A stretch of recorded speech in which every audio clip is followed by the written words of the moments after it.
Good evening, my holy sisters and brothers. That was, of course, Eitan Katz, in this case, singing his Nigun MTM, as he calls it, a tune of Rabbi Shlomo Carlebach.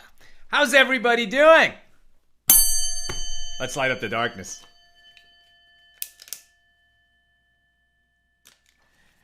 All right, we are opening a new chapter today here in Tractate Shekalim. This is Daf Yud, page 10, and we begin chapter 4. This tractate, the fifth volume of the Talmud, Tractate Shekalim, is generally about the finances of the Holy Temple when it stood in Jerusalem.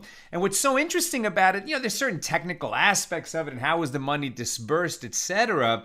But as we get into these laws, what the Talmud does is paint a really vivid picture of what it was like to be in the temple and to bring offerings there, and the work of the temple and who was employed there and how were people hired and how were they brought on, and the sort of yearly cycle of the functions of the temple here at the center stage, as it were, of the Jewish people in ancient times. And that will continue today as we open chapter 4 and actually get into what were the funds, right? The holy half shekels that were collected from all the adult Jewish males.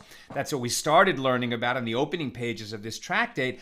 When were they collected? How were they collected? Where were they stored in the temple? How were funds withdrawn from the treasury? And now, today, we'll start talking about how those funds were spent on the offerings and the upkeep of the temple and various other very interesting matters. All right, who is with us as we get it going on a Thursday night? Wow, Shabbos is almost here. And with it will come seventh day of Passover, which is a full-fledged festival day, and eighth day Passover, since we're outside the land of Israel. So every festival that will be a one-day festival in Israel is a two-day festival outside. And so seventh and eighth day are full-fledged festival days.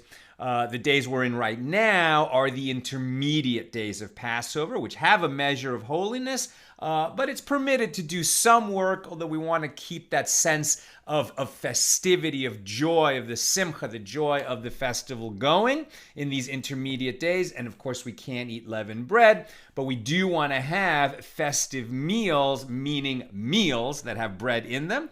Since you can't have leavened bread, you got to have matzah with your meal. Okay, who's with us as we get it going on a Thursday evening? Yehudit in Florence, South Carolina, Sharon in New Jersey, Stephen in New Hampshire, Brandon in Knoxville, James in Indianapolis, Pauline in Arkansas, Renee in Indy, Paula in the Great Northwest, Melissa in Great Neck, Debbie in Toms River, PK in Colorado, Angela in New York, Ann in Merced, California, Daisy says shalom, Nancy in North Carolina, Ryan wishing everyone a good evening from Jacksonville, Florida, Chaim in Charlotte, Belle in Shelbyville, Illinois, site of one of the remaining Chautauqua buildings in the U.S. I think there might be another one in Colorado, right? In Boulder, because we were there. Brinna says Moadim L'Simcha, wishing us joy on these intermediate days of the festival. Daisy loves Eitan Katz's music. Tom in PA. Babo in the interior of Alaska. Must be spectacular countryside there. PK loved the music too. Betsalel in Miami. Sandy wishing everyone a good evening. PK says, Sal, you give us an understanding of how things were and are. I don't know if I do, but I try. I definitely try. Yosef is in Massachusetts, Donna in Bahama, and John in Memphis, Tennessee. Welcome, everybody. Over there on the YouTube side, Lynn Job, I'm pronouncing it properly, in North Texas, Gigi in British Columbia, and Michael Stein in Vineland, New Jersey. Welcome, welcome all. All right, let's get busy. Lots to cover tonight as we open chapter 4 here in Tractate Shekalim. We're at the bottom of page 9, but we'll be on page 10 momentarily. Let's read this first Mishnah of chapter 4. At certain times of the year, half shekels that had been donated to the temple and stored in a chamber in the temple, like the treasury, were collected in order to be used for various purposes. And the Mishnah asks, the collection of half shekels, what would they do with it? They would purchase animals for the daily offerings, which were offered each morning and afternoon, and the additional offerings, the musaf, which were offered on Shabbos, the new moon, meaning the new Hebrew months, and festivals like we're in now, and wine for their libations, barley for the Omer meal offering, which was just brought on the second night of Passover, and wheat for the 2 loaves, which are brought on Shavuos, 50 days after the Omer is brought on the second day of Passover. And also the wheat that's used for the showbread. So there were 12 loaves of unleavened bread that were always miraculously warm and placed on the table of the showbread in the temple when it was standing. It would sit there for a week, and then the priests would replace it with the new showbreads, and they would eat the previous showbreads, which were still miraculously as warm and fresh as when they were first placed there. And the animals for all the communal offerings, meaning communal offerings in addition to the obligatory daily offerings and the festivals, etc. The guards of the sefichin, meaning the grain that grew without being purposely planted during the sabbatical year, ensured that people did not take this ownerless grain so that it remained available to be used for the Omer and the offering of the 2 loaves.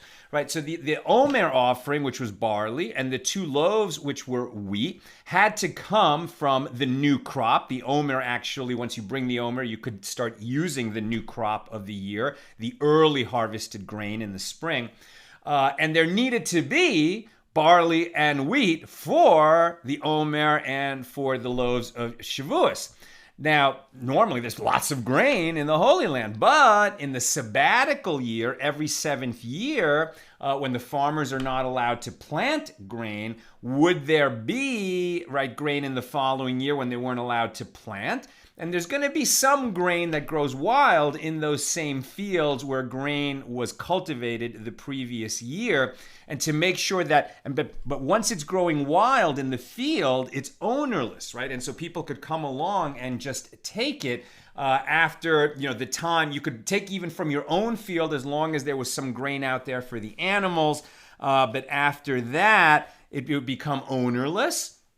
So what they would do is they would make sure that there was some grain set aside in the field, and they would put guards over it just to make sure that they had the grain they needed to bring the Omer and the Shavuos loaves at the temple in Jerusalem, just to make sure that didn't all get taken away, neither by animals nor by people. Where am I?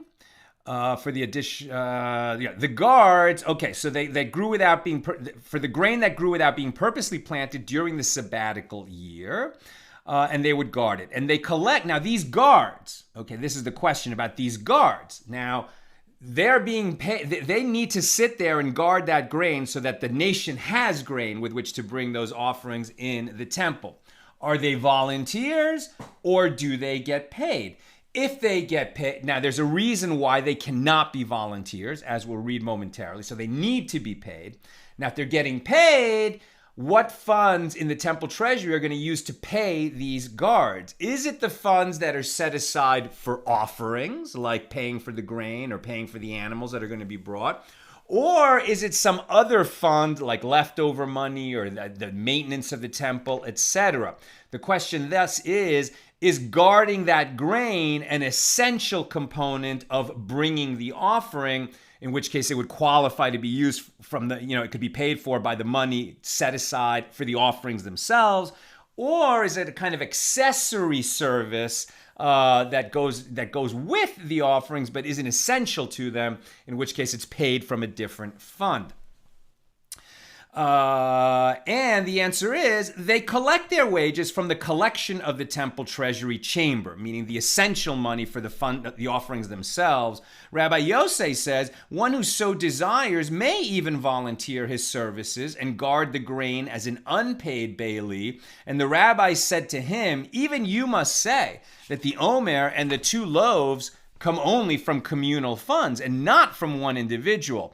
If one were to volunteer his services to be a guard over that grain, so that there would be grain for the omer and the Shavuos 2 loaves in the sabbatical year, if one was to volunteer his services, he would actually acquire that grain for himself. Because it's in a field somewhere, it's been declared ownerless because of the sabbatical year, then he's standing over it. And it's like he acquires it from him for himself because he guarded it and then assisted in transporting it to the temple. In that case, these offerings, which must be communal offerings, would have actually come from an individual. And we need the offerings to come solely from the communal funds. Therefore, the guards must receive payment for doing that job of guarding the grain, and they may not act as volunteers. That's the Mishnah. Now we get into the Gemara. The Mishnah mentions a dispute about whether an individual may volunteer his services and guard the grain to be used for the omer and the 2 loaves. This dispute depends on whether something that is owned or donated by an individual may be brought as a communal offering. Can an individual donate something to the temple where that thing itself should become a communal offering? Obviously, we donate money to the temple, and we can specify that it should be for communal offerings. I mean, that's certainly what the half shekel is each year. But can an individual donate an object that's to be used as an offering that needs to be a communal offering? Can it come from an individual? That's the question. And the dispute depends on whether something owned or donated by an individual may be brought as a communal offering. With regard to this issue, the Gemara cites a baraisa related to a Mishnah in Tractate Tanis on page 26. The Mishnah lists days on which special offerings were brought, including wood donated on a regular basis by particular families for use on the altar. And this time period was referred to as the time of the wood of the priests and of the nations. And it was taught in a baraisa, why was the time of the wood of the priests and of the nation fit to be counted in the Mishnah, when any individual may donate wood at any time? What made these families and these times unique? So what's interesting is that when the second temple was built, and there were actually, remember that so many of the Jews had been exiled to Babylonia. That was the Babylonian exile between the first and second temple. And then eventually we received permission to rebuild the temple from the Persian king. And a group of Jews came back to the Holy Land, led by Ezra and the prophet Nehemiah, and they rebuilt the temple. Right? And so now there was a very small population in Israel from which people would donate the half shekels, and there wasn't really enough for all the communal offerings, and they actually levied additional shekels on all these people so that there would be enough to bring offerings every day of the year, festivals, etc. And another thing that they were short of was the wood for the altar pyre. Right, so the fire on the altar on which the holy sacrifices would be offered, that wood, I mean, you can imagine that wood fire the Torah specifies it may not go out, right? So that wood fire is burning all the time. At night, it would kind of go down to like a glow, the coals were burning, and in the morning they would, fire it up again. So there's a lot of wood needed to fuel the fires of the altar. And at this time, in the early Second Temple period, when the nation was so poor and there were so few Jews in it, there were certain families who volunteered to step up and assume the responsibility for keeping the temple in wood, as it were. So these were individuals who were putting all the wood there that the temple would need, and because they assumed the responsibility, not just that they were giving the wood, but that they said there would never be a lack of wood, right? These families would ensure that the temple never lacked wood. Later, as the population grew again in the Holy Land in the later Second Temple period, the temple had enough funds that they could easily afford the wood. But these families who had stepped up during a time of need were recognized in a special way. And even in the time when the temple could certainly afford to give the wood, to buy the wood, these particular families still had the honor of, if they wished to donate wood, their wood would be used for the fire and it would be used first. And it was a tremendous honor for these families that they had been there and they were associated with the temple kind of in an ongoing basis. And so the days on which specific families would give that wood for the temple were sort of like pseudo festivals just for those families. And that's what we're going to be reading about now. So the Bryce explains, at the time that the Jewish people ascended from the Babylonian exile and returned to Eretz Yisrael with Ezra, they did not find wood in the temple chamber of wood for the altar due to the lack of funds in the temple treasury, and these families took the initiative and donated wood from their own property and gave it to the community, and they offered communal offerings with it. And the prophets among them stipulated with them that in the future, even if the chamber were full of wood, if these families took the initiative and donated wood from their own property, the offerings would be brought using only theirs first. Consequently, the Baraisa indicates that communal offerings may come from individual funds. So if that's true, why is it that those guards of the grain in the field and were concerned that the grain they would acquire the grain and then as individuals bring it to the temple for this communal offering of the grain that's offered for the Omer and the 2 loaves of Shavuos, which seem to contradict this idea of the wood. And Rabbi Acha said, this Baraisa is in accordance with the opinion of Rabbi Yosei. Rabbi Yosei says, one who so desires may even volunteer his services and guard the grain as an unpaid Baili. However, according to the opinion of the rabbis, and this is the law, which maintains that one may not donate his services, an individual may not donate the wood for the pyre on the altar. Rabbi Yosei, an Amora, meaning a rabbi of the Talmudic period after the Mishnah was compiled, said in the name of Rabbi Illa, the Baraisa is a statement accepted by all. If so, with regard to what do the rabbis and Rabbi Yosei, the Tana, an earlier rabbi, disagree? They disagree with regard to the offering itself. However, with regard to items that merely facilitate an offering, everyone agrees that an individual offering may be changed to a communal offering, i.e. that an individual may donate items that facilitate the sacrifice of a communal offering. So the wood is not really an offering. The wood facilitates the burning of sacrifices on the altar. But the grain itself, for the Omer and for the 2 loaves, that is the offering. So that's the difference.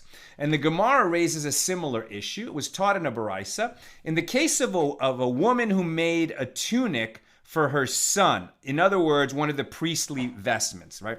So you can imagine that, there's the high priest, the most dignified, holy, the most holy office among the Jewish people, right? So when the temple was standing, there was one descendant of Aaron, Moses' brother, who in each generation was appointed the Kohen Gadol, the high priest, right? And he had 8 specific garments that he had to wear. And like the gravity and indeed the majesty of the high priest was tremendous, was extreme. We still remember the names of the high priests.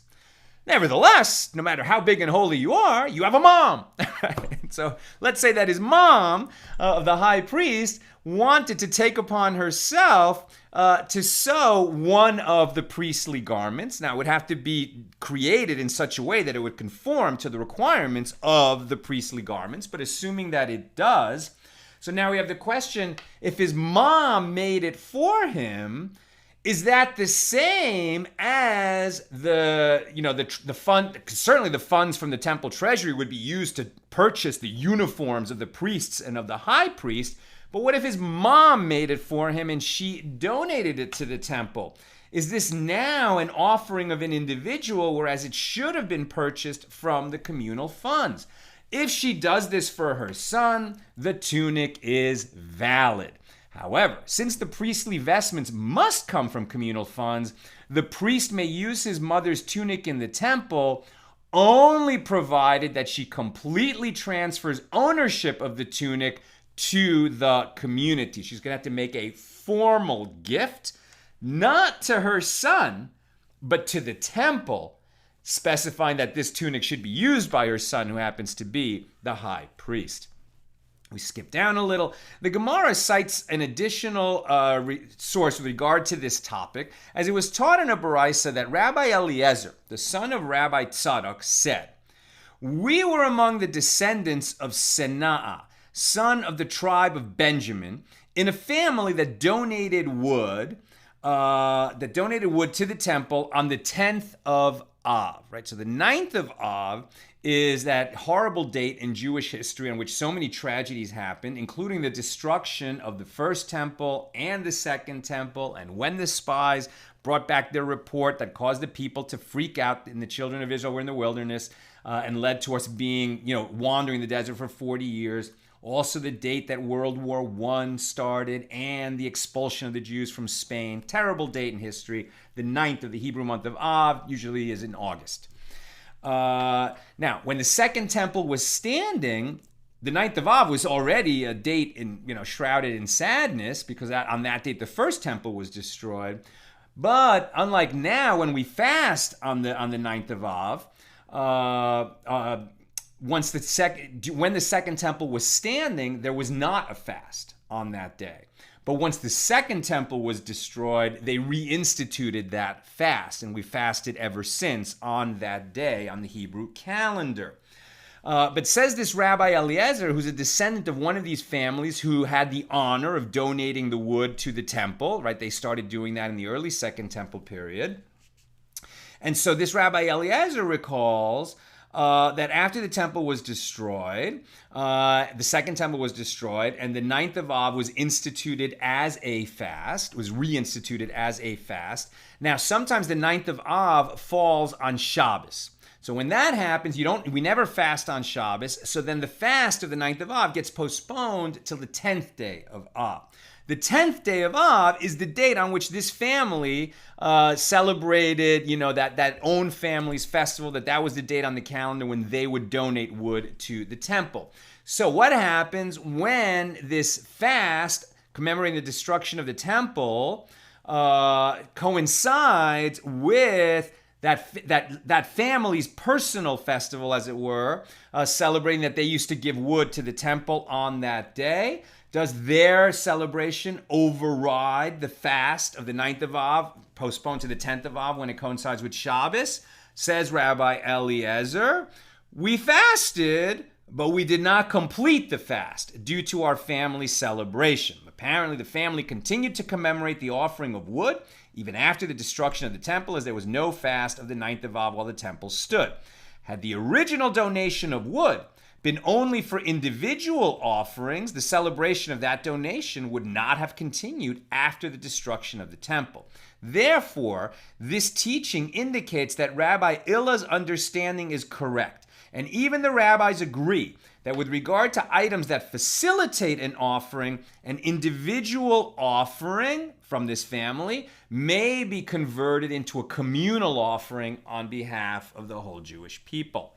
The Mishnah teaches that the collection of the temple treasury was used to purchase the necessary items for the omer, the grain being brought, the barley being brought for the omer, and the wheat used for the 2 loaves, and the showbread, the weekly breads on the table. in the temple, and all the communal offerings, as well as for the salary of those guarding the grain. And we learned in a Mishnah there, all the grain for individual and communal offerings may come from both Eretz Yisrael, the land of Israel, and from outside the land of Israel. It may come both from new grain that grew after the offering of the Omer the previous year, and from old grain, except for the Omer and the 2 loaves, which may come only from new grain and from the land of Israel, right? So the grain used for the weekly breads, etc., that could come from outside Israel, and it could even come from the previous year. But for the Omer and the 2 loaves, it had to come from Israel and from the grain of this year, the New Year's grain. Rav Huna said in the name of Rabbi Yirmiyah, this Mishnah is in accordance with the opinion of Rabbi Yishmael.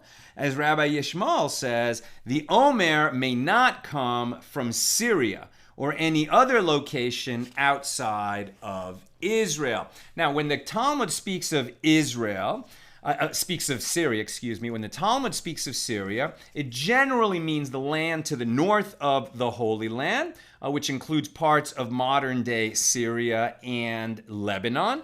But just note that the border of ancient Israel was further north than the border of the modern state of Israel.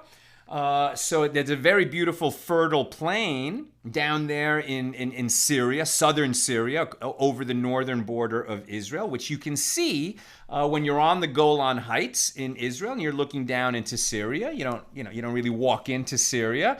Relations with the northern neighbor of Israel are not that way these days. But it was very interesting when we were there 2 summers ago, the summer before COVID. Our guide brought us up there to the Golan Heights. Beautiful, beautiful place to visit. Wonderful. Highly recommend it. And then we were right on the Syrian border, kind of looking down into that fertile valley. And it was so interesting that if the guide said, take out your phone and look at the Wi-Fi, Wi-Fis that are available on your phone. And even though, there was no homes anywhere near us, they were miles away, and I don't get good Wi-Fi in the office when I'm, a few yards away from the house. But nevertheless, what's interesting about Wi-Fi is it travels in a straight line. It has no potency, so it can't get through walls or even glass very well. But if nothing blocks it, the signal will travel a long way. And so all of these Wi-Fis that we were seeing in the Golan Heights that were coming from Syria was like Ahmed and Ahmed and, Mohammed and all these Arabic names of Wi-Fi coming from down in the valley. We weren't trying to use it. It was just interesting, how close Israelis live to their neighbors. And we really pray, that the whole Middle East conflict will come to an end soon, and we could just get busy, building up the holiness of that whole region, the peace and holiness. Okay.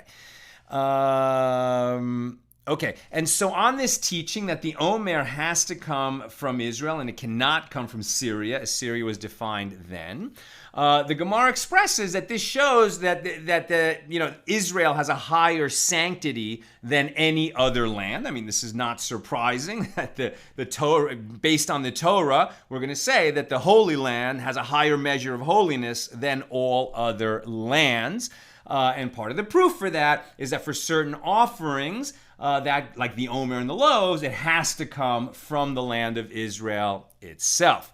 Similarly, we learned elsewhere in a Mishnah that Rabbi Yishmael says that the verse Exodus 34:21, in plowing time and in harvest you shall rest, is not referring to the prohibition against farming the land during the sabbatical year, as the rabbis explain. Rather, it is referring to the prohibition against performing labor on Shabbos.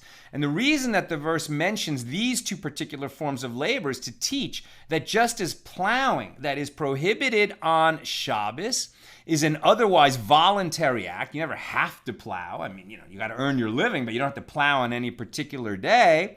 And plowing is never required by the Torah. So too, the harvesting that is prohibited on Shabbos is voluntary. However, the harvesting of the Omer is excluded from this prohibition because it is commanded. So just as we would slaughter the Passover lamb on Shabbos, if the afternoon of when you're supposed to slaughter the Passover lamb before Passover that night, if that afternoon is Erev Pesach, is the afternoon before Passover begins that night, if that coincides with Shabbos, then we do slaughter the Passover lamb. It overrides the normal prohibition of Shabbos when you're not allowed to slaughter animals. Likewise, you can't harvest on Shabbos, but since you have to harvest the grain for the Omer on the 16th of Nisan, if the 16th of Nisan coincides with Shabbos, you would harvest the grain on that day.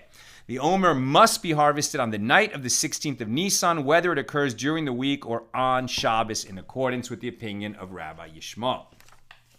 Skipping down a little further, the Gemara asks, how does the treasurer do this, i.e., pay the salaries to the guards and harvesters from the chamber collection? The money in the temple treasury is consecrated property, and consecrated property may be deconsecrated only through redemption. So in other words, you have this problem that all the money in the temple treasury is consecrated money. It was consecrated for the use of the temple. So you would think that if you're paying workers that are going to do work for the temple, okay, well, that's a temple purpose, so you could just pay them that money. But no, you can't, because the only way to deconsecrate money that belongs to the temple is to redeem it, to use it to purchase something that is holy. Then that money is deconsecrated, is no longer holy money, and then it could be used for payment. So you can't actually pay the workers directly from the treasury. They actually needed a kind of ritual mechanism for deconsecrating the money so that the workers could be paid. They're certainly going to be paid, but it had to go through this ritual mechanism. How do they do it? So the worker gets paid by the money changers, right? We saw that there were money changers who would assist people when they're paying their half shekel at the time of the tax. And also there are money changers there all year who are assisting people who are going to come and purchase offerings. So there are people there who are assisting as money changers, sort of as like in an airport, money changers like that. They're fulfilling an important function so that you could take money that, wouldn't otherwise be useful for the temple and change it into the denominations and type of metal that the temple requires. So they're there. So how do you pay these guards of the grain? The guard gets money from the money changer and gives that money, or the priest takes money from the money changer and then uses that money. He's essentially borrowing money from the money changer, using it to pay the worker, to the harvesters and to the guards before the Omer is offered. Once the time for offering the Omer arrives, he brings money from the collection of the temple treasury and deconsecrates it by using it to redeem the wheat itself, the grain itself. That's for the Omer, or for the 2 loaves, right? So you can't pay the workers, the harvesters, and the ones who are bringing the grain directly. So you borrow money from the money changer, you use that to pay the workers. Then when they bring the grain and you're going to use it as an offering, okay, so now you take money out of the temple treasury and you exchange it for this grain. The grain comes into the temple and is consecrated. And now the money that was used to buy it has lost its sanctity because it was used to redeem the object of the offering, in this case the grain, and now you pay back the money changer who lent the temple the money to pay those workers. And that's how you deal with the fact that the only way to deconsecrate money which has been consecrated is to use it to redeem, to pay for something else that's going to be holy. You can't use it to directly pay workers. And the Gemara asks, is this acceptable? The monetary value of the Omer, which is used to deconsecrate the funds, is far less than the amount paid to the harvesters and the guards. And the Gemara answers, Rabbi Acha said in the name of Rabbi Ba, whatever the treasurer gives them as payment is considered to be the monetary value of the grain from the beginning of the process. And that's how they handle it. On a similar note, it was taught in a Baraisa, and it is even so with regard to stone workers, the people who are going to cut stones and place them in the temple when stones needed replacing or when a new building was being built for some reason. How do they pay the stone workers? They take money as a loan from the money changer and they give it as payment to the ledge men and to the stone cutters before the stone is placed on the row that is being built. Once the stone is placed on the row, now it becomes part of the temple, and now the stone therefore acquires holiness. It is consecrated, and now you can take money out of the treasury to pay for the stones. Now that money has been redeemed, right? Because it was used to purchase the stone. And how much is the stone worth?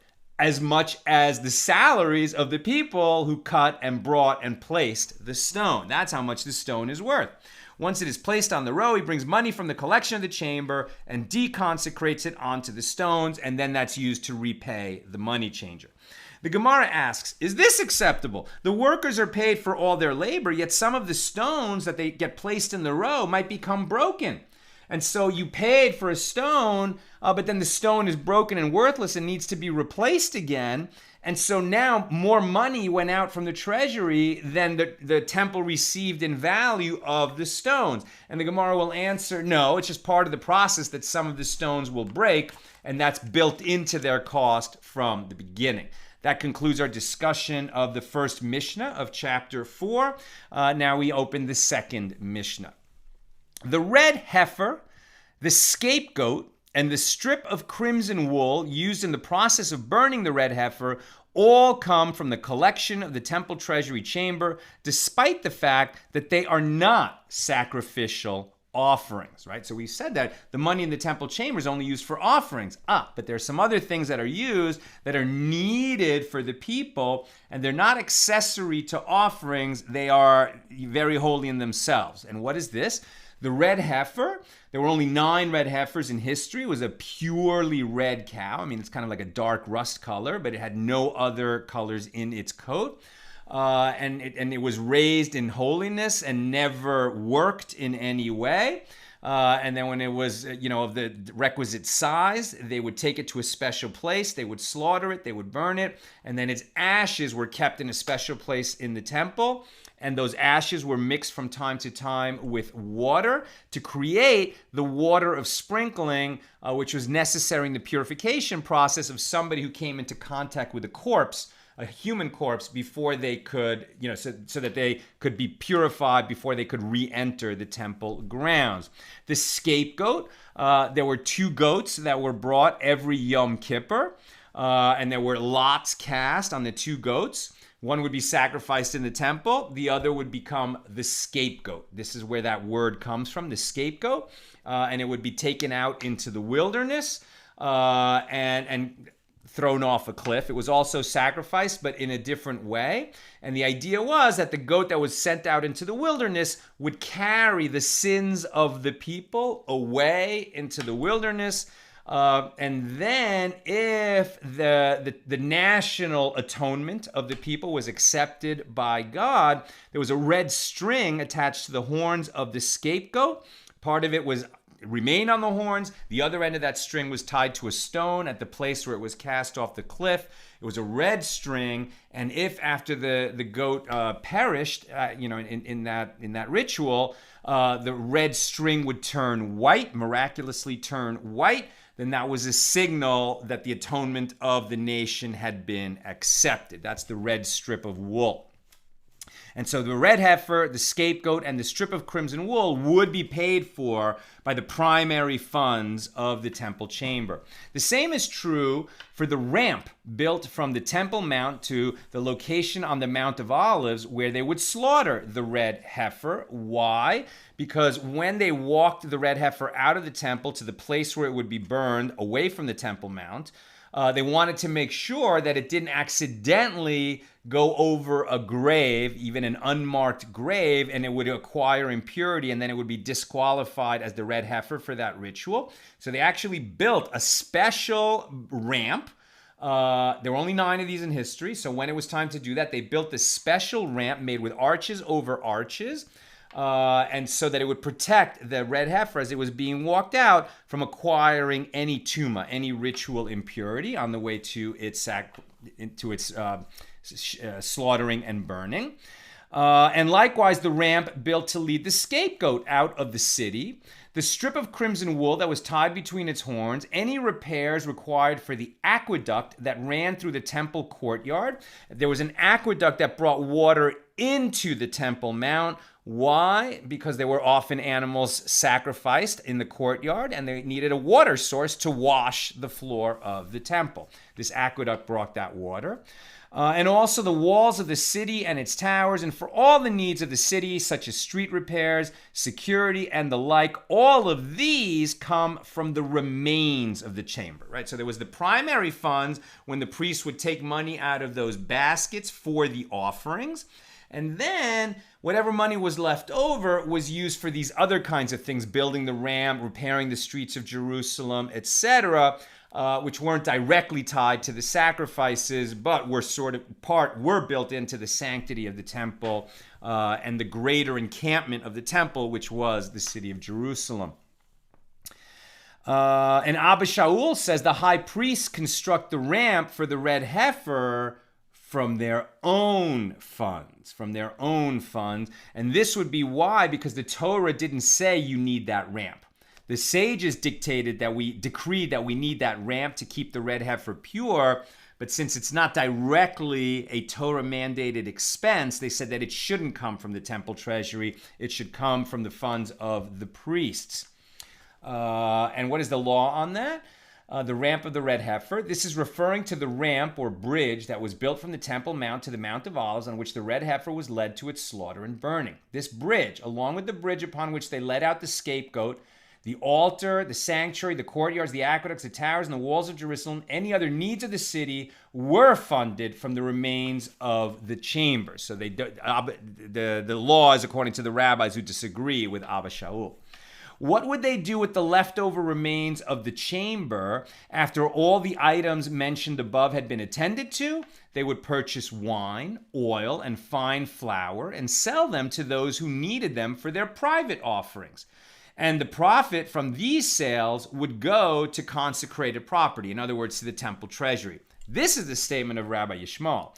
Rabbi Akiva says one may not generate profit by selling consecrated property, neither may one profit from funds set aside for the poor. And according to Rambam, the law is with Rabbi Akiva. Here, Rav Steinsaltz explains, one may not invest charity designated for distribution to the poor, lest poor people require assistance and there be no funds to provide them. Now, this is in accordance with the Gemara here. However, it is permitted to have a fund whose principal is invested and whose profits are distributed to the poor. So they're not saying that you can't, if you have a large charity that has a lot of money on hand, you should invest that so that, the fund grows even bigger for the benefit of the recipients of that charity. But you have to be careful when you're investing the funds of a charity that obviously it's super safe. And that you don't invest so much that you don't have the liquid money in that account to do the work of the charity. It's good common sense. What would they do with the leftover funds of the collection that had not been spent on communal offerings? They would purchase golden plates as coating for the walls and floor of the Holy of Holies. Rabbi Yishmael says the leftover produce was used to purchase the repletion of the altar. In other words, burnt offerings sacrificed at times when the altar was idle. And the leftover funds of the collection were used to purchase sacred vessels, the vessels that were needed for the various rituals conducted in the temple and that had to be replaced from time to time. These were made of silver and gold. Rabbi Akiva says the leftover funds of the collection were used to purchase the animals used for the repletion of the altar, sacrifices brought when the altar was idle, since they had originally been collected to be used as offerings. The leftover libations, money used, or actually once it was purchased for the wine libations that accompany certain offerings, these were used to purchase sacred vessels. Rabbi Hananiah, the deputy high priest, says the leftover libations were used to purchase animals for the repletion of the altar, while the leftover funds of the collection were used to purchase sacred vessels. And both Rabbi Akiva and Rabbi Hananiah disagree with Rabbi Yishmael's opinion with regard to the leftover produce. That's the Mishnah number 2. I'm almost done, so if you have questions or comments, get them in. The Gemara cites additional opinions with regard to the items that are purchased with the remains of the chamber, right? After all the money has been dispersed for purchasing communal offerings, what's left over are the remains of the temple chamber.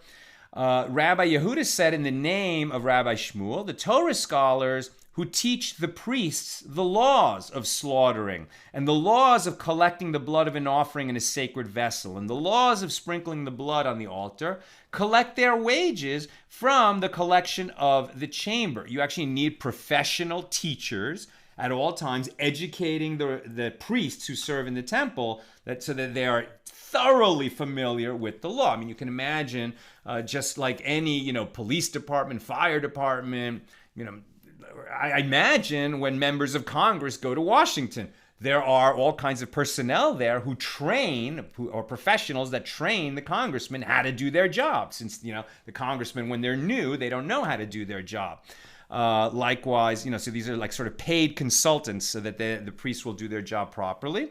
Rabbi Yitzhak bar Redifa said in the name of Rabbi Imi, inspectors of blemishes of consecrated animals collect their wages from the collection of the chamber. Now, I would have thought that priests have that job, checking for blemishes, but I think what we're learning here is this was a major institution, and there were, thousands and thousands of people bringing offerings on festivals, and hundreds of people bringing offerings every day of the year. And there weren't enough priests to review all of the offerings to make sure that they were unblemished. And so there were professionals serving in that capacity.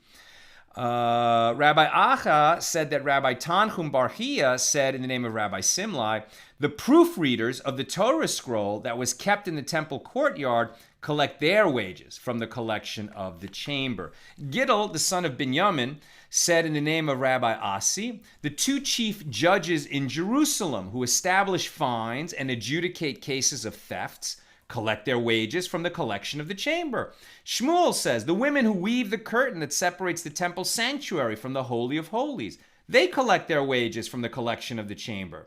Rav Huna said, they collect their wages from the collection for temple maintenance. Right? Why would the people who make the curtains, and this was a job that women did, the curtains that separate the sanctuary from the Holy of Holies from the rest of the temple, that's like part of the structure of the temple. So you would think that would come out of the funds for temple maintenance. But maybe not, because those curtains themselves are named in some of the offerings which are brought, I think on Yom Kippur, where the high priest has to sprinkle some of that blood from the offering on the curtain itself. It's involved in the offering process. Where am I? And they collect their wages from the collection of temple maintenance. With regard to what do they argue? Shmuel considers it like an offering, as the blood of certain offerings is sprinkled on the curtain, and Rav Huna considers it like part of the building, and funds of the building itself come from the collection of the temple maintenance. Rabbi Chizkiah said that Rabbi Yehuda Gudgado taught that the funds for the incense and all communal offerings come from the collection of the temple treasury chamber.